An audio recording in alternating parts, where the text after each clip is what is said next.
Bwana, mambo vipi? Leo upo na Mr. Lazaro katika chuo bora cha biashara yani CBE. Na leo pia tumekuja na challenge kubwa sana ambayo tunaenda kuwauliza wanafunzi kuhusiana na masuala mazima ya jinsia. Kwa sababu tarehe 27 tuna maadhimisho makubwa sana katika chuo chetu cha biashara ya jinsia yanayohusiana na masuala mazima ya gender pia.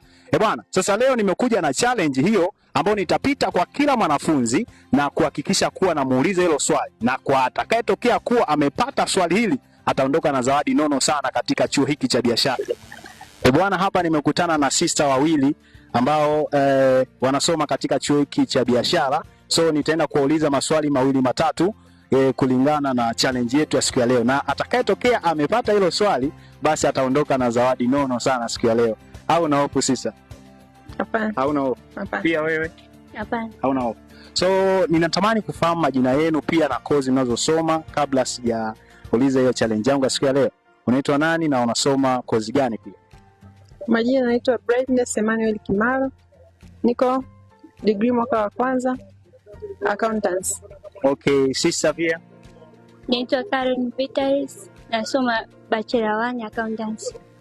Okay, nafikiri tumewasikia majina yao. Sasa tunaenda kuwauliza swali letu ambalo linahusiana na gender.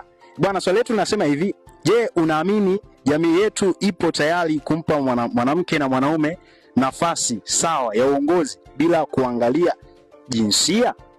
Nikianza na sister hapa. Ndio, ni sahihi. Ndio, ni sahihi.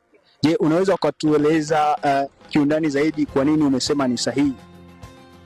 Ni sahihi kwa sababu ndio ukiangalia katika mtazamo kuna ufanisi na haki na ufanisi. Kila mtu ana mtazamo wake katika jamii. Kwa hiyo tuwezi kusema unazingatia katika jinsia moja tukasema labda tuseme wanaume labda wanaweza tu wakawa viongozi, labda wao ndo wanaweza kuongoza. Hapana. Kwa sababu hata ukiangalia hata katika sasa hivi kila mtu yote anaweza, hata katika nchi yetu sasa hivi tukiangalia kiongozi ni mwanamke.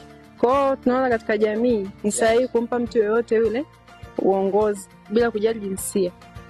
Okay, hayo ni majibu ya sister hapa. So ningependa pia kupata majibu ya sister pia wa pili, nione yeye anatoa majibu gani ya swali letu hilo. Karibu. Kwa mimi pia naona ni sahihi kwa sababu hiyo ilikuwa zamani kwamba walikuwa wanamuona mwanamke kwamba hawezi kufanya kitu, hawezi kuongoza, yani mwanaume ndio kila kitu, kuanzia kwenye familia hadi kwenye siasa. Lakini hiyo sasa hivi haipo. Kwa sababu hata ukiangalia dunia inavyoelekea, kila mtu sasa hivi ana uwezo. Ukimpa mwanamke anaweza kuongoza, mawazo pia anayo ya kujenga.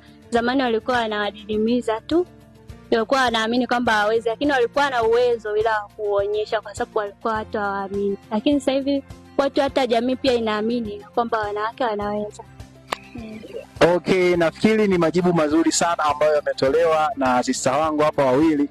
So kulingana na hiyo challenge nafikiri watakuwa wamepata kwa ubora zaidi na majibu yao yamekuwa yapo vizuri zaidi kulingana na swali lilivyoulizwa. So ningependa kuwapatia zawadi kama mtojali.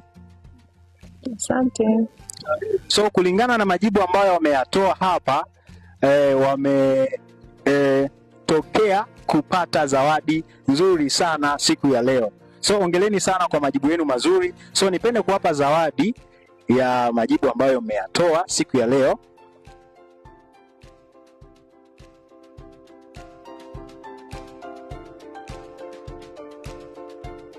So niwatakia wakati mwema na masomo mema pia.